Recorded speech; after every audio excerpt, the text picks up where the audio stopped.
Qué genio. Ahí está, ahí lo puse para grabar. Gracias.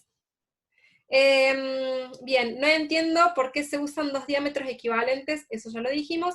En cuanto al factor de corrección de la caída de presión, en el ejercicio resuelto que explico, los dos son de signo negativo, pero en el archivo guía para el cálculo de este tipo de intercambiadores, esos exponentes están en positivo. Ay, déjame chequear, a veces es una cuestión de fórmula, déjame lo chequear. Yo de memoria una fórmula no me lo pidan, porque tampoco se los voy a pedir a ustedes, no me las acordaría jamás. Puede que estén mal los signos, puede que estén mal los signos, lo chequeo. Con respecto al ejercicio 2, no entiendo a qué se refiere o en qué influyen las gravedades específicas. Las gravedades específicas hacen referencia a la densidad de los dos compuestos que tenés, ¿sí? Las necesitas para el cálculo, digamos. El ejercicio 3 nos da las propiedades termodinámicas de un fluido a la temperatura media, y a la hora que hacemos las correcciones del H, o en el cálculo del delta P, se pide que la viscosidad sea evaluada a la temperatura de pared. Bien, ¿qué pasa cuando no tengo el cálculo de la temperatura de pared? O sea, no lo puedo hacer porque no tengo una fórmula de esa propiedad en función de la temperatura, lo desprecio, ¿sí? O sea, nuestros cálculos van a ser más exactos o más inexactos en tanto y en cuanto tenga más datos o menos datos, ¿sí? Si yo no puedo hacer un cálculo de cómo varía la viscosidad de ese compuesto en función de la temperatura de pared, y bueno, a ese término lo desprecio. Y va a haber un error en el cálculo, sí, como en muchos de nuestros cálculos, ¿sí? En ese caso lo desprecio, y digo, esto lo desprecio, este término lo desprecio. Asumo que la viscosidad no varía. ¿Está bien? ¿Está perfecto? No, es lo que tengo, ¿sí? Es lo que, de hecho, en muchos casos va a ser lo que van a tener para calcular incluso en plantas, ¿sí? Porque va a haber muchos compuestos que no los van a tener simulados, que son compuestos mezclas, que no van a tener un simulador, que tienen que hacer el cálculo en una semana o en, no sé, bueno, es una aproximación. ¿Qué tengo que saber yo como ingeniero? Que tengo un error, ¿sí? Tengo que saber que ahí, eso está inexacto. Si tuviese tiempo, tuviese las propiedades, debería hacer el cálculo, ¿sí? Para ver cuánto cambia. No lo tengo, lo simplifico. ¿Hay error? Sí, hay error. Bien, hasta ahí. Eso, Carolina. Entonces, creo que ya te respondí. Bien, perfecto. Perfecto. Sí, había dejado adrede tu mail porque veía que había algunas dudas que se repetían, entonces dije, incluso había pensado en que esas dudas las iba a contestar ahora, si mi internet me ayuda, que me venía ayudando, pero bueno, se cortó también. Voy a empezar a responderlos de ahora. Dice, en el ejemplo del parcial dice que tengo un caudal de agua disponible de hasta 1 millón, les da una cifra así exorbitante de agua. ¿Qué significa eso? Significa, por ejemplo, que en planta, que es algo que les va a ocurrir, me preguntan, perdón, me cuesta hacer la interfaz porque esta pregunta es en privado, entonces ustedes no la están viendo. En el ejemplo de parcial me dice que tengo un caudal de agua disponible de hasta 1.500.000 libras por hora. Como dice hasta, significa que yo puedo determinar el caudal que crea conveniente, ¿verdad? Porque si no, me da una caída de presión enorme. Bueno, es muy típico, ¿por qué? Porque simula algo que nos puede pasar en planta. Las torres de enfriamiento en una planta son los equipos que nos permiten tener en una planta agua fría, ¿sí? Agua de servicio, agua fría para enfriar el proceso. En general, lo que ocurre en una planta es que siempre están a tope. O sea, si hay algo que está a tope es la torre de enfriamiento, está enfriando todo lo que puede, pobrecita, no da más, siempre está chica la torre de enfriamiento, es algo muy común. Pero asumamos que arrancamos un proceso, compramos una torre enorme, o asumamos que tengo agua agua corriente, agua de pozo, agua de donde fuese, que no tengo una restricción. Es algo que nos puede ocurrir. Algo que nos puede ocurrir en planta también es que ese servicio auxiliar esté en exceso.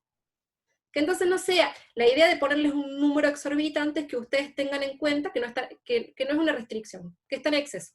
Si ustedes usaran ese servicio, toda el agua que tengo disponible en la planta, por supuesto que el intercambiador sería una locura, o sea, la caída no hay equipo que aguante para manejar ese caudal de agua de enfriamiento. Se va a enfriar en un segundo, o sea, el agua va a tener un delta T despreciable y su fluido lo van a tener, frío en 2 segundos, y la temperatura de aproximación, es decir, a la salida del intercambiador, va a ser bárbara. ¿Por qué? Porque cuentan con exceso de ese servicio auxiliar.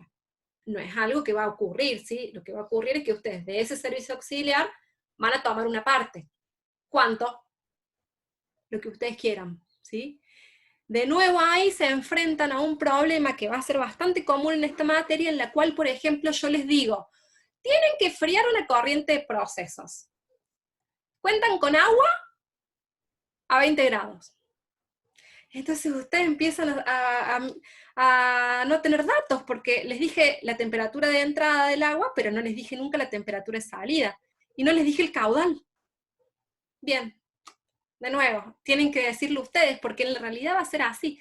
Porque ustedes mañana se ponen una planta, imaginen que a nosotros nos setean como ingenieros que sí o sí vamos a trabajar en relación de dependencia. También puede ocurrir, y me ha ocurrido, porque tuve una cervecería hasta hace poco, que ustedes deciden tener un proyecto propio. ¿Sí? O sea, nos acostumbran a entender que nosotros vamos a trabajar para la DAO, vamos a trabajar para Exxon, vamos a trabajar para alguien más.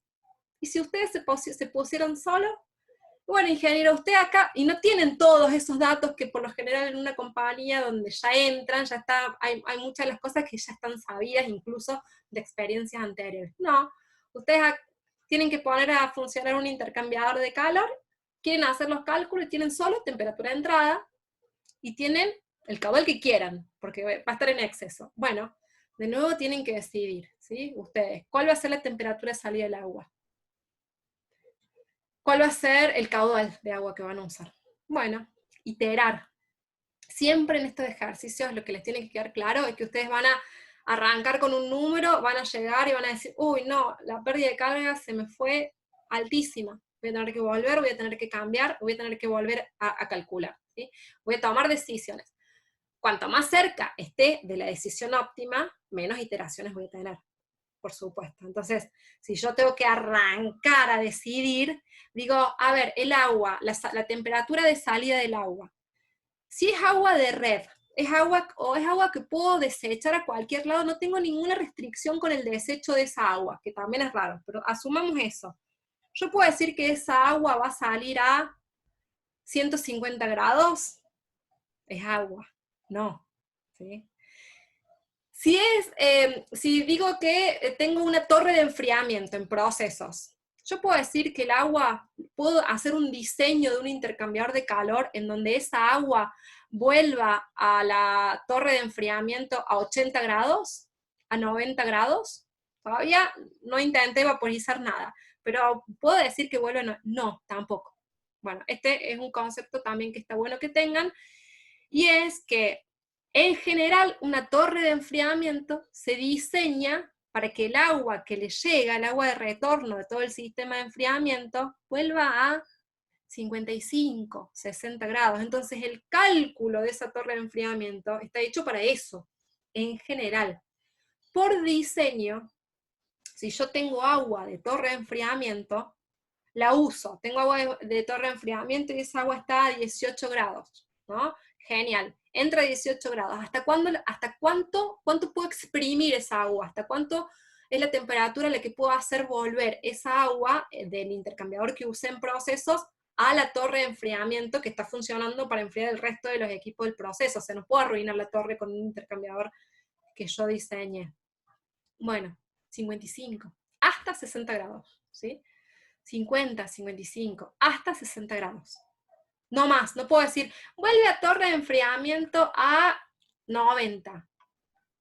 No, no lo podemos diseñar así. Después va a haber quien me diga, profe, usted sabe que yo una vez en un proceso fui y medí con un sensor de temperatura y el agua estaba volviendo altísima, estaba volviendo a 80 grados. Claro, pero yo no lo puedo diseñar.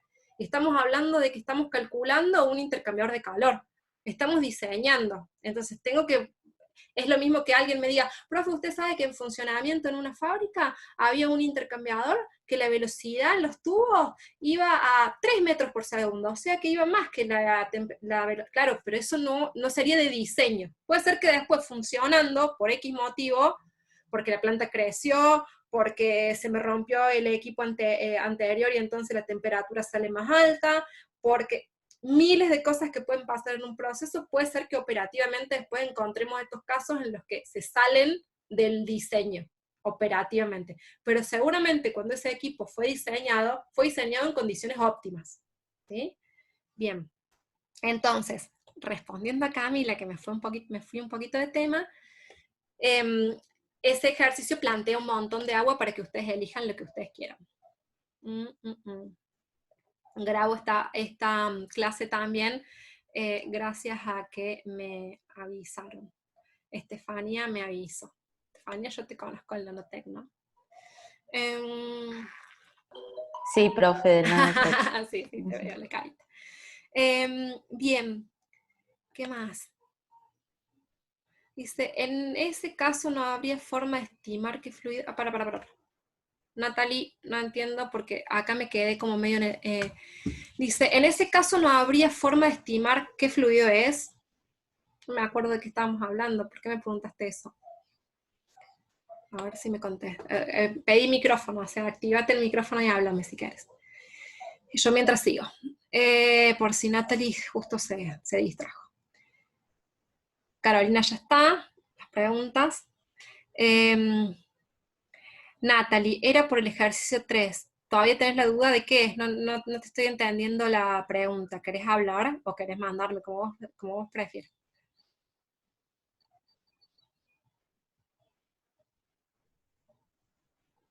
Ay, sigo sin entender. Se ve que estoy en modo bruta hoy. No te entiendo la pregunta.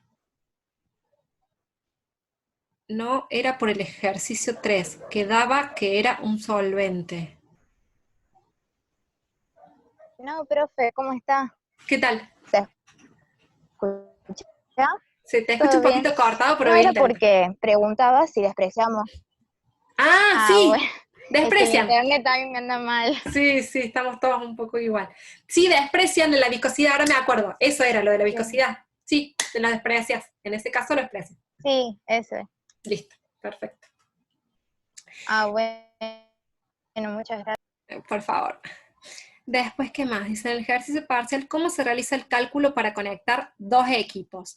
Porque cuando uso la primera opción de 5 horquillas, me dan bien los resultados, pero necesito más tubos que los disponibles en ese equipo. Muy bien, genial. Sí, necesitan más tubos. Bueno, en ese caso, piensen cómo es el cálculo de dos intercambiadores en serie. O sea, en ese caso vos me estás diciendo, Pilar, que vas a necesitar poner dos equipos en serie. ¿Esa es tu pregunta?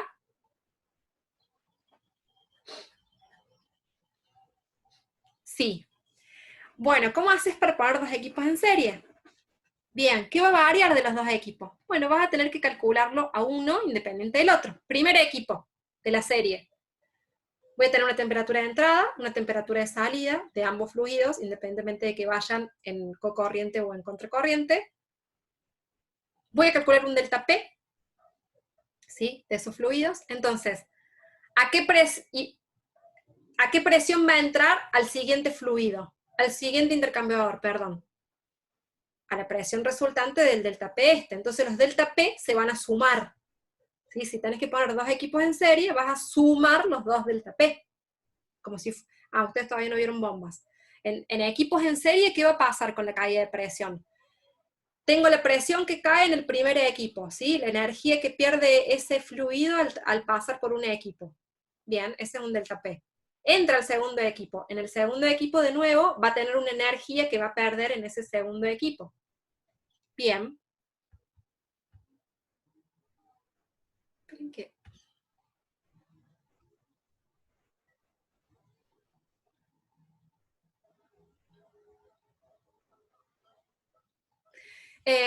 perdón. Entonces, ustedes van a tener dos delta P que se van a sumar. ¿Qué pasa con las temperaturas? La temperatura, de nuevo, van a fijar una temperatura de entrada y una temperatura de salida del primer equipo. ¿Cuál va a ser la temperatura de salida del primer equipo? Va a ser intermedia entre la temperatura de entrada y de salida total, ¿sí? ¿Cómo lo elijo, profe? Como quieran. Y lo van a tener que iterar. ¿Sí?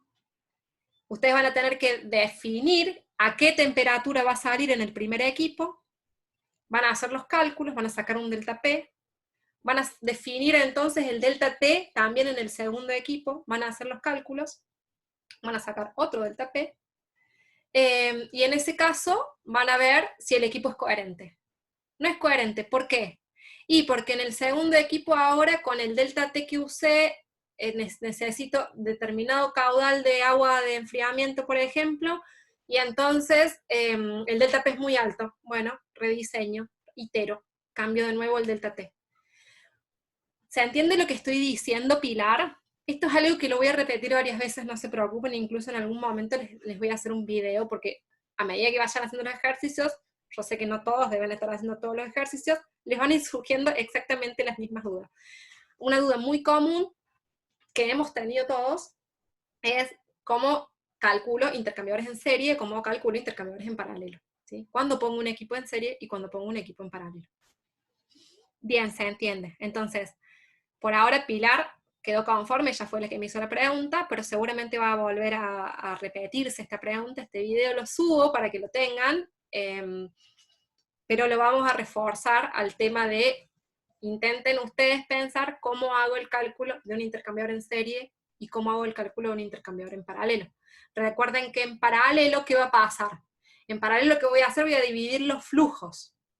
¿Tiene que ser mitad y mitad? Pregunta muy común. No necesariamente. ¿Cómo divido los flujos entonces? Pregunta muy común también. Por ejemplo, si yo tuviese dos equipos existentes y quiero dividir flujos de intercambiadores de calor, ¿qué hago? Me fijo en las áreas de esos equipos.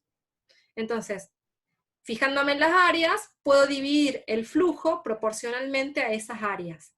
¿Va a ser el resultado final? No. ¿Es una receta mágica? No. ¿Sí? Es un inicio de cálculo. Yo puedo iniciar mis cálculos diciendo, bueno, si el área del equipo más grande es un 70% y el otro es un 30%, divido el flujo proporcionalmente y cálculo.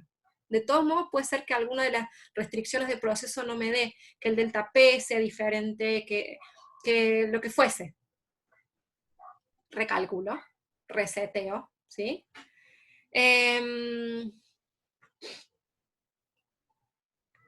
Creo que hasta ahí.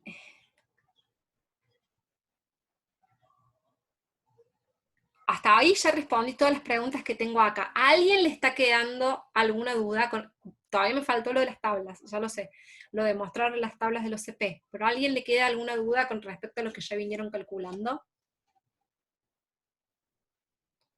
Les voy a ir compartiendo lo de las tablas. Lo de las tablas, para quienes todavía no hicieron lo de sacar las propiedades,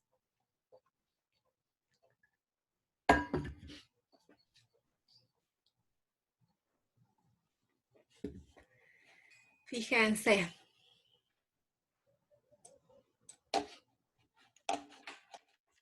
Son todas más o menos lo mismo. Pero fíjense que las tablas nos guían. A ver, voy a ver dónde están. Soy un desastre tecnológico. Esperen que me voy a buscar algo para no tengo ni un pad. Debe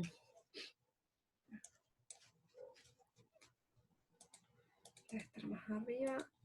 Tabla 3, me dijeron, me chusmearon que era, ¿no?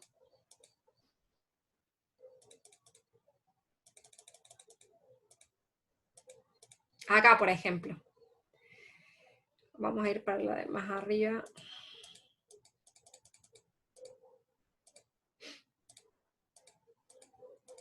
Fíjense, estas tablas. Estas son tablas, para quienes no sabían de dónde sacar las propiedades. En este archivito que les pasé de tabla, y si no, en muchos libros, tienen estas tablas de propiedades que les da propiedades a diferentes temperaturas. Eso es lo bueno. ¿Qué tienen que hacer? Lo primero que nos dice esta tabla de acá del centro, la están viendo, ¿no?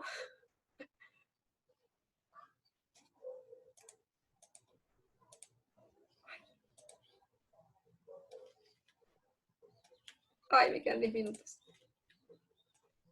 No quiero que se corte. Sí, se ve, bien. Esta tabla de acá del centro, lo primero que me dice es en qué rangos de temperatura es válido para cada compuesto. ¿Sí? Entonces, ¿en qué rango de temperatura es válido?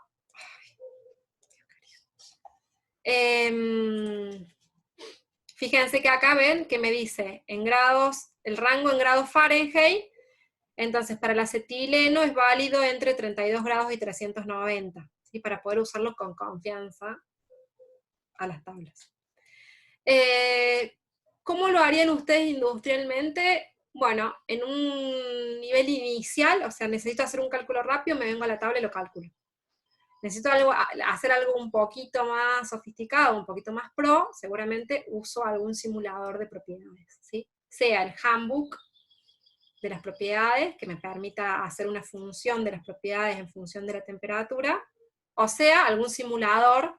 O sea, yo trabajando en refinería lo que tenía era un simulador que simplemente agarraba, tipo un HYSYS o cualquiera de esos, en donde simplemente agarraba el compuesto del análisis del laboratorio que le habían hecho el día anterior, lo cargaba al simulador y con eso hacía la simulación de propiedades, ¿no?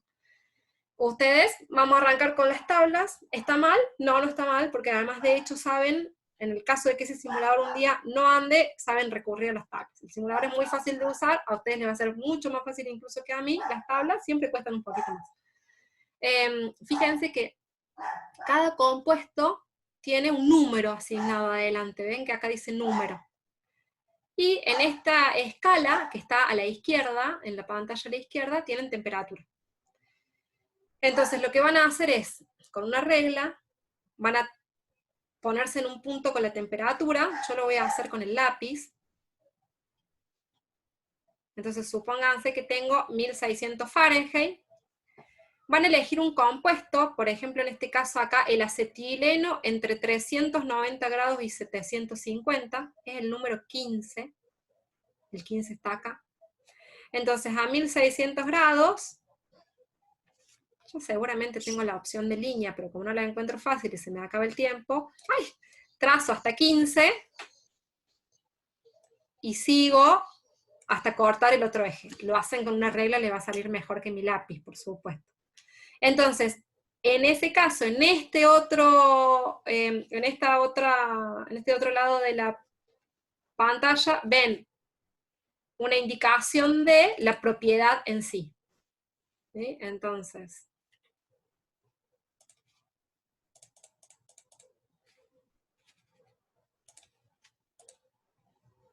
fíjense que en este caso, lo que estábamos viendo era calor específico, en estas unidades. Entonces, en este lado del gráfico lo que van a leer va a ser el calor específico de cada una de las sustancias que busqué con ese método para la temperatura indicada. De manera que sería un gráfico que me permitiría también tener la variación de las propiedades de los compuestos con la temperatura. Todos estos gráficos son similares. Alguna diferencia van a encontrar, acá de nuevo, tienen el numerito en la tabla, ese numerito está asociado con un compuesto determinado, busco la temperatura y saco el calor específico, ¿bien? En las unidades que indica la tabla. Y esta tabla que está más abajo, que vendría a ser esta, que sería la tabla 6, si la necesitasen también, que es viscosidad de líquidos, lo que tienen arriba, en la tabla 5, tienen el eje X y el eje Y. Entonces, de nuevo, para el acetaldehído, por ejemplo, me da un X de tanto, un Y de tanto. Me voy a la tabla, elijo a qué temperatura quiero buscar la propiedad del acetaldehído, busco el punto en Y, busco el punto en X, lo fijo, trazo una recta y leo la propiedad de viscosidad en centipoise, ¿sí? Y todas las tablas estas son así, este mismo método. Cada una va a cambiar, acá de nuevo, esto me da el X, me da el Y, y la siguiente tabla me va a dar, de nuevo, un XY para fijar un punto, y trazar una recta que pase por ese punto entre la temperatura a la cual quiero saber la propiedad y la propiedad en sí.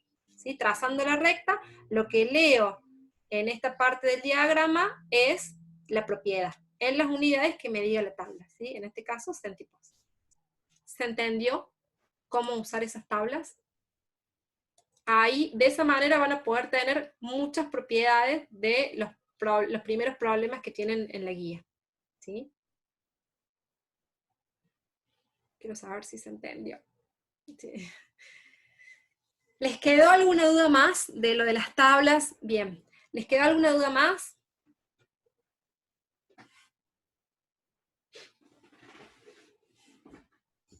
Esto sí se los voy a subir, principalmente, no sé si toda la charla, para que no se haga largo y no se me complique subirlo, todavía tengo videos para subir, pero aunque sea cortarles y subirles esta partecita donde les explico lo de las tablas. Bueno, les subo todo, así tienen las explicaciones anteriores, lo que pasa es que no está muy formal el video, si yo estoy hablando y tomando mates y demás, no me gusta mucho.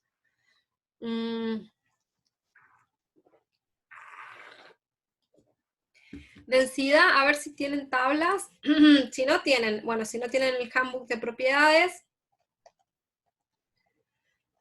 si necesitan, puede ser que en algún caso yo no me dé cuenta de que les esté haciendo falta alguna propiedad. Acá tienen conductividades. Y acá tienen gravedades específicas de varios compuestos. Puede ser que no lo tengan a una temperatura, o sea, no lo tengan a una temperatura indicada. La idea es que en estas tablas encuentren la mayor cantidad de información posible. Si les falta algo puntual, me lo preguntan. Puede que tarde un par de días en responderle. La idea es que máximo a la siguiente vez que charlamos se los pueda responder. Acá tienen gravedad específica y de nuevo tienen un X y un Y. Acá tienen bastante también. Viscosidad, gravedad específica, recuerden que es la densidad del compuesto en referencia a la densidad del agua, o sea que ahí también tendrían datos de densidad. Busquen en la tabla, esto es algo que les va a pasar también profesionalmente.